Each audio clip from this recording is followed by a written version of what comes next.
Hello class 9 students. Today we are going to do our next poem, that is The Rain on the Roof, written by Coates Kinney. Before we start the poem, we must know what the poem talks about. First of all, actually the poet is sitting quiet in his chamber, remembering the old things, means he's feeling nostalgic. He mentions it in the next stanzas. Now, the poem literally tells us to feel the past, to feel the nature, like we can imagine several things while we are happy.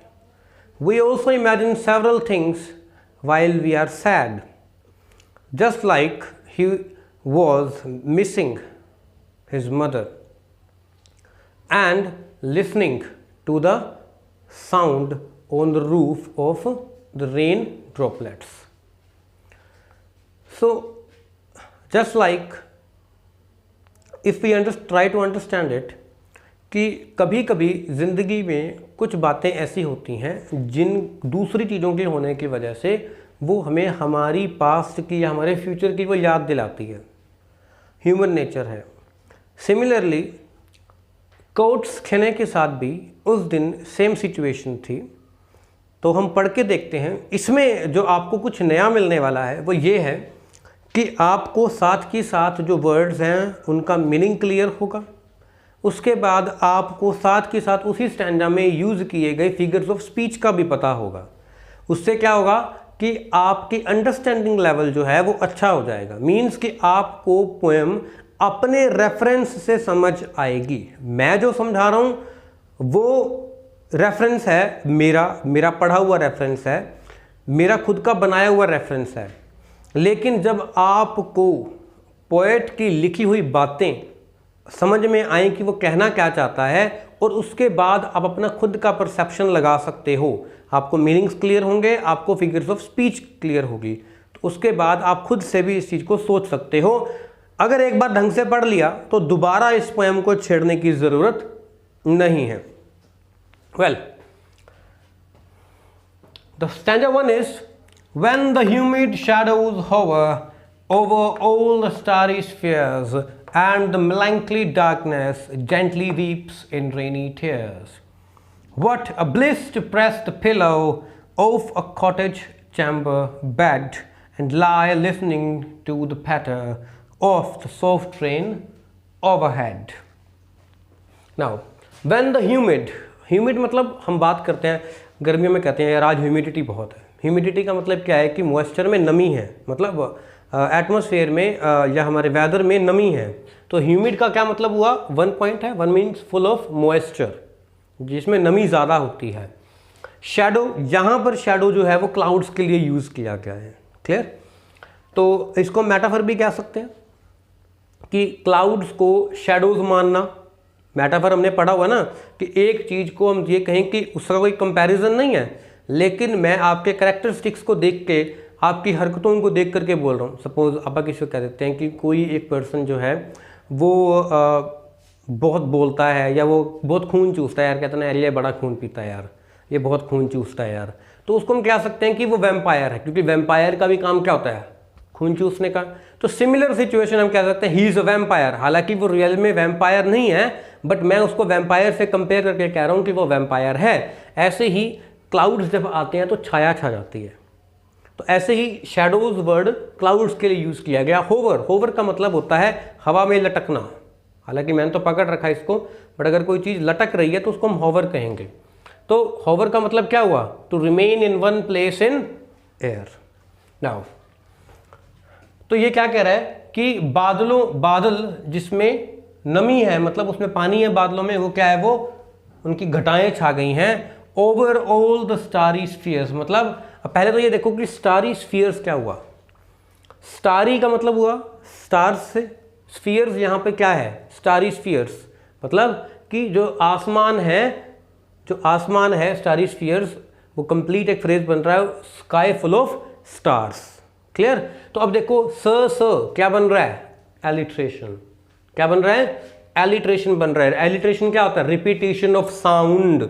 जब sound की repetition होती है, वो consonant की repetition भी हो सकती है, वो वॉवल की भी हो सकती है, लेकिन बात क्या है, रिपीटेशन ऑफ साउंड जहां पर आती है वो एलिट्रेशन होता है। लेकिन अगर वो रिपीटेशन ऑफ वर्ड्स होता है, जैसे स्टारी स्टारी स्फीयर्स, तो स्टारी स्टारी क्या हुआ, वर्ड रिपीट हो रहा है, तो उसको प्रॉपर रिपीटेशन ही कहते हैं, लेकिन साउंड की रिपीटेशन को हम एलिट्रेशन के नाम से जानते हैं। तो यहां पर स्टारी स्फीयर्स का मतलब क्या है कि सिचुएशन क्या है कि आसमान में तारे थे, लेकिन बादलों ने आकर के उन्हें छुपा दिया, मतलब बादल जो है वो छा गए, तो बादलों के पीछे जो स्टार्स हमें दिखाई देते हैं वो दिखने बंद हो जाते हैं। And the melancholy, melancholy means sad, and the melancholy darkness gently weeps in rainy tears। हम बचपन में भी ऐसा कहते हैं कि आज बादल जो हैं वो रो रहे हैं। एक फ़नी सिचुएशन बताता हूँ। आई वॉज अ चाइल्ड, तो एक दिन क्या हुआ, it was October 2। Funny situation है, कोई कमेंट नहीं है, बस एक याद रखने के लिए बता रहा हूँ। तो उस दिन हम बारिश हो रही थी और 2 अक्टूबर को गांधी जयंती होता है। तो मैंने भैया को बोला, मैंने मेरे बड़े भैया को कि भैया आज बारिश हो रही है। तो उन्होंने बोल दिया कि गांधी जो है वो आज बरसा रहा है। अब आप समझ सकते हो कि मैं क्या कहना चाह रहा हूँ। तो तो melancholy darkness gently weeps in rainy tears, मतलब कि डार्कनेस को कैसे रिप्रेजेंट किया है, सैड सिचुएशन को। मतलब यहाँ पर जो दिखाने की कोशिश किया है, पर्सोनिफिकेशन यहाँ पर यूज किया, उसको पर्सोनिफाई किया, मतलब उसको पर्सन के ट्राइट्स दिए, एक नॉन लिविंग को एक ऐसी एबिलिटी देना जो ह्यूमंस की होती है, पर्सन्स की होती है। तो मतलब क्या है कि पीपल की फीलिंग जो है वो सैड फीलिंग को यहाँ पर दर्शाने की कोशिश की है। melancholy darkness gently weeps in rainy tears, मतलब वो क्या कह रहा है, आंसू टपक रहे हैं, मतलब भगवान रो रहा है, लोग रो रहे हैं। ये चीज़ सिचुएशन क्रिएट करने, इमेजिनेशन क्रिएट करने की कोशिश की है यहाँ पे कि melancholy darkness gently मतलब सॉफ्टली, weeps मतलब रोना, in rainy टीयर्स मतलब कि उसको किससे कंपेयर किया है, बारिश की बूंदों को। फिर मेटाफर यूज हो रहा है किससे, आंसुओं से। क्लियर, क्योंकि यहां पर सैडनेस को रिप्रेजेंट किया जा रहा है। Clear. What a bliss, bliss क्या होता है, हम कहते हैं कि मैं ब्लेस्ड हुआ हूं उस चीज से, या मुझे ब्लेसिंग्स मिली हैं। ब्लिस, मैं बहुत खुश हूं, हैप्पीनेस। व्हाट अ ब्लिस मतलब बहुत आनंदमय है। टू प्रेस द पिलो, अब पिलो को प्रेस थोड़ी कर रहे हैं, मतलब हम सिर रखते हैं, तो मतलब पिलो के ऊपर सिर रख करके लेटना। To press the pillow of a cottage chamber bed. अब कॉटेज चैम्बर क्या हुआ, अब यहां पे फिर देखो see as sound, repetition of sound, को चैम्बर। तो यहां पर साउंड तो देखो अगर आप देखें, लेकिन ये कहना क्या चाह रहा है, कॉटेज चैम्बर। हालांकि ये अकॉर्डिंग टू द साउंड तो ये नहीं मैच करता, लेकिन सी का यूज हो रहा है, तो it can be considered as alliteration. So of a cottage chamber bed, मतलब यहाँ पर कॉटेज चैम्बर का मतलब क्या है, बेडरूम। कौन सा, जो छत पे है। ठीक है, कॉटेज चैम्बर मतलब कि उसको कॉटेज के रूप में जब हम देखते हैं कि गांव के अंदर या अगर आप कभी हिमाचल में अगर आपने विजिट किया हो तो देखा हो कि वो जो घर होते हैं उनके कॉटेज टाइप बने होते हैं, वो वैसे इस हट शेप में। तो कॉटेज चैम्बर बेड, बेड कहाँ लगा, उसका बेडरूम कहाँ है, वो कॉटेज चैम्बर के है, मतलब ऊपर के ऊपर है, मतलब छत के। And lie listening to the patter, अब लाई मतलब लेटा हुआ है, सुनते हुए, किसको सुनते हुए, पैटर। पैटर क्या है, पैटर एक्चुअल में एक साउंड है जिसको एक वर्ड बना दिया है, जैसे हमने पहले भी पढ़ा हुआ है शट द डोर। तो shut is a sound word, मतलब एक साउंड है, उसको वर्ड का रूप दे दिया ताकि वो रियल लगे, रियलिस्टिक साउंड करे वो। तो इसी तरीके से जब बारिश की बूंदें जब कॉटेज पे पड़ती हैं या उस छत पे पड़ती हैं, तो वो टप टप टप टप या पट पट की जो भी आवाज़ आती है, दैट इज पैटर।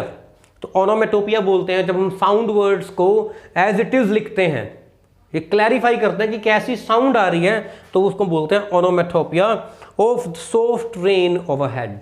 मतलब क्या हो रही है कि जो रेन है वो मेरे सिर के ऊपर, मतलब जो छत है उस पर टप टप की आवाज़ जो है वो मेरे कानों में पड़ रही है। तो यहाँ पे ये चीज़ दर्शाने की कोशिश की गई है। Now the new thing is transferred epithet. अब वो क्या होता है आपने शायद नहीं पढ़ा होगा, कुछ स्टूडेंट्स होंगे जिन्होंने पढ़ भी रखा होगा, but it's quite rare. So transferred epithet is something कि देखो यहाँ पर क्या है, एडजेक्टिव प्लस नाउन। ये मैंने ऊपर एक जानबूझ के एक्सप्लेन नहीं किया ताकि मैं आपको दोबारा से क्लियर करूं कि एक नाउन के साथ एक एडजेक्टिव का यूज़ किया गया, मतलब उसको डिस्क्राइब किया गया। कैसी डार्कनेस, ब्लैंकली सैड। तो यहाँ पर क्या है कि वो रिप्रेजेंट करती है किसको, एक नया नाउन बनाती है वो। Adjective plus noun gives us another noun that is sad people.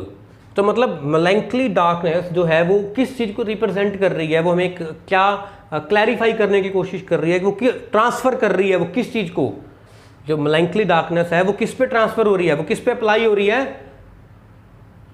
Sad people पे। So this is transferred epithet. Clear? So this is our stanza 2 of the poem The Rain on the Roof, written by Coates Kinney. Now let us read the stanza first. Every tinkle on the shingles has an echo in the heart, and 1,000 dreamy fancies into busy beings start, and 1,000 recollections weave their air thread into woof, as I listen to the patter on the rain upon the roof. Now let us understand with the terms, the new terms used in the stanza and how it is linked with the stanza 1. Every tinkle, tinkle is a sound word, means onomatopoeia, onomatopoeia figure of speech या poetic device यहाँ use किया गया है। On the shingle, shingle मतलब जो लकड़ी के जो घर बने होते हैं उसकी छत जो होती है वुडन ब्लॉक्स की बनी हुई होती है, wooden block wooden block wooden block ऐसे तिरछी शेप में। तो उसके ऊपर जब वो पड़ रही है बारिश तो वो टिप टिप टिप की आवाज़ आ रही है, या फिर जो अगर हम कोई लोहे की चीज़ लेके उसको ऐसे करें तो टन, that is ringing sound. Short ringing sound is tinkle. Shingles that is rectangular और square wooden blocks has an echo. Echo मतलब क्या हुआ कि एको का मतलब होता है कि रिपीटिशन ऑफ एक तरह से जो भी मैंने बोला है साउंड है या वर्ड्स हैं, लाइक इसको साइंटिफिक वे में समझो, पोएटिक डिवाइस के तौर पे नहीं।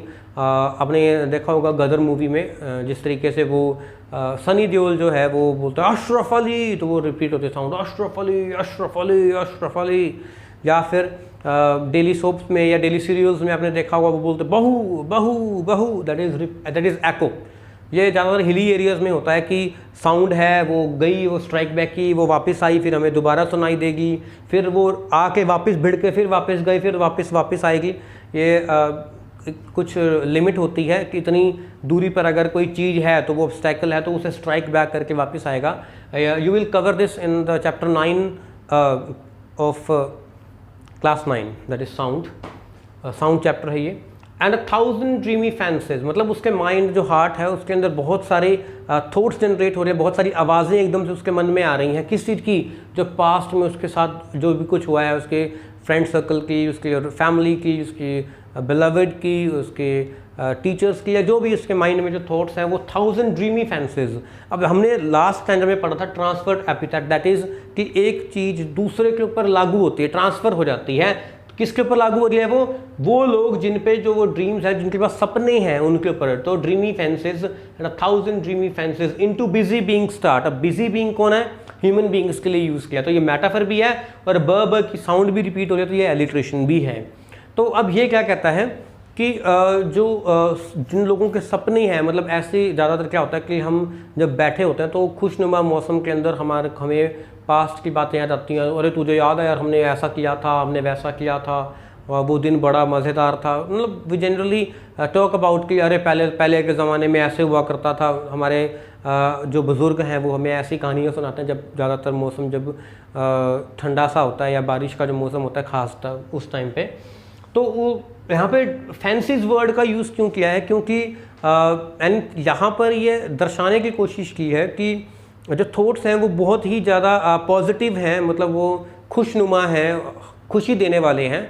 तो वो फैंसी वर्ड जो है वो उस चीज़ के ऊपर थोड़ा एम्फेसाइज करता है।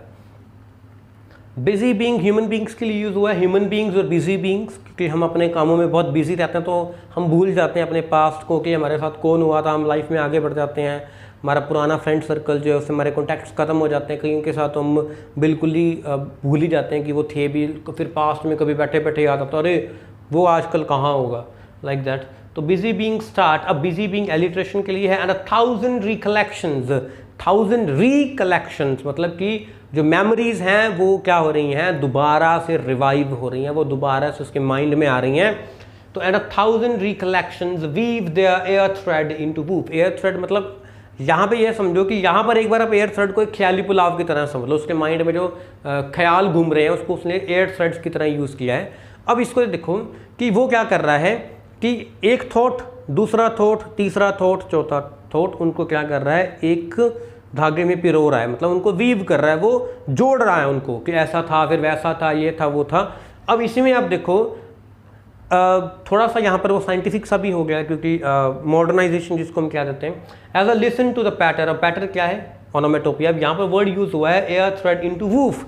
अब वूफ जो है वैसे तो वो डॉग करता है वूफ, लेकिन यहाँ पर जो वूफ है वो बेसिकली जो है वो यूज़ किया गया है क्रॉस वाइज थ्रेड और लूम। अब लूम क्या होता है, एक मशीन है, जैसे आपने हिस्ट्री के चैप्टर्स में पढ़ा होगा स्पिनिंग जेनी के नाम से।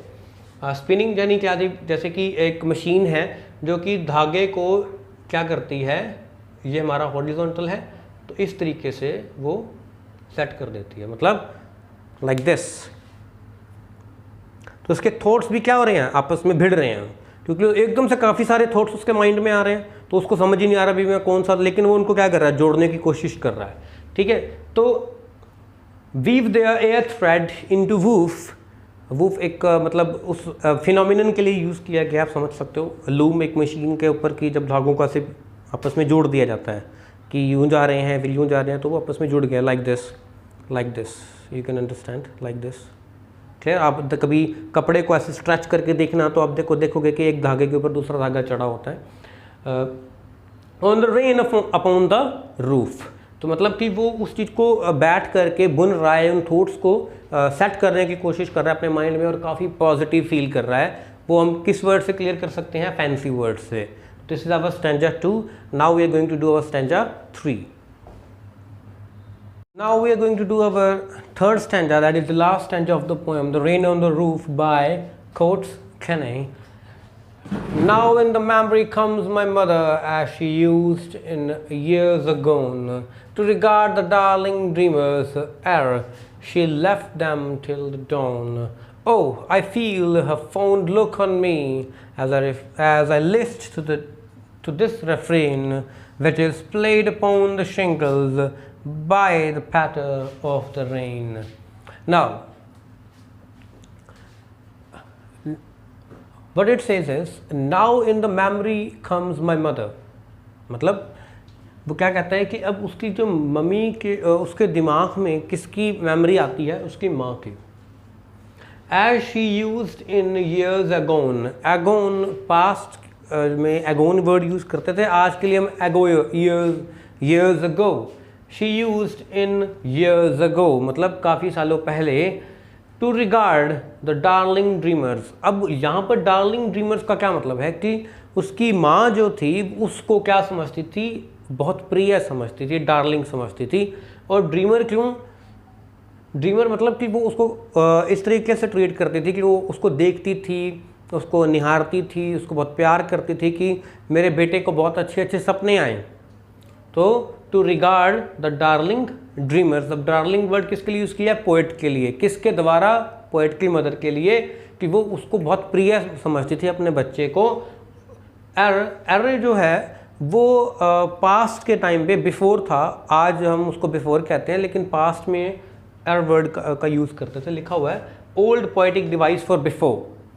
तो बिफोर शी लेफ्ट देम मतलब वो जब इस संसार को छोड़ के गई, एक्चुअली यहाँ पर नहीं है, यहाँ पर ये क्या है कि वो उनको देखती थी जब तक वो गहरी नींद में नहीं सो जाते थे।